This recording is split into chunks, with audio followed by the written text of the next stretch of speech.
Community groups are the lifeblood of Doxa Hatfield. There's no way to experience true family and mission if you're not plugged into a smaller group of Jesus followers who share a passion to know God, love people, and impact their world. Globally, 2022 was a watershed moment for the global church as research and statistics clearly showed that most church communities around the globe started dealing with the emotional and spiritual fallout of the COVID-19 season. What this meant for most churches around the world is that people disconnected and isolated in record numbers. I had a conversation with a church leader in Pretoria that told me that every single one of their small groups closed down this year. And this has been the reality for many faith communities around the world as people began to seriously re-engage their faith, renew their commitments to God and His people, and make decisions as to the priority of their spiritual rhythms. And it's with this backdrop that I want to say I'm so thankful and proud of the community groups of this church. During the toughest season in recent history, to truly stick together as brothers and sisters in the faith, we saw new groups start up and groups grow, and others work through very tough interpersonal issues. Community is not easy, and it takes the Spirit of God and the devotion of the people to push through our differences and differing backgrounds. But I saw many partners from our church this year put their own comforts and preferences second and focus on the health of those around them and the culture of their groups. It's not all sunshine and roses, of course. New groups will start up and others will come to an end, and this is just the natural rhythm of a church as a dynamic organization.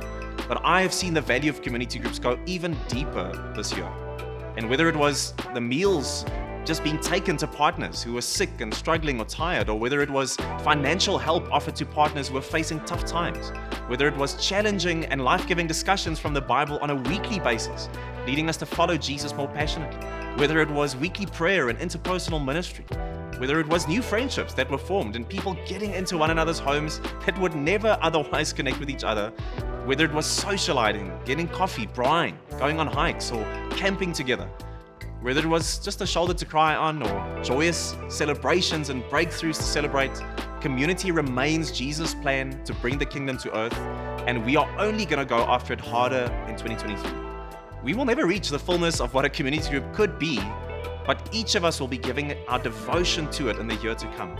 So here's an awesome story from one of our community group leaders to celebrate what happened in their group this year. From the Borman Community Group, we celebrate the love, warmth, honesty and transparency that we shared during the year. We are thankful for the time we could spend together, sharing laughter and tears, victories and losses, and some fantastic meals and tales around the table. It was great to get to know our fellow brothers and sisters in Christ on a deeper level and have the group's commitment to regularly attend our Wednesday gatherings. We've done a considerable amount of intercessory praying for one another, for our children, our families, our friends, and our church.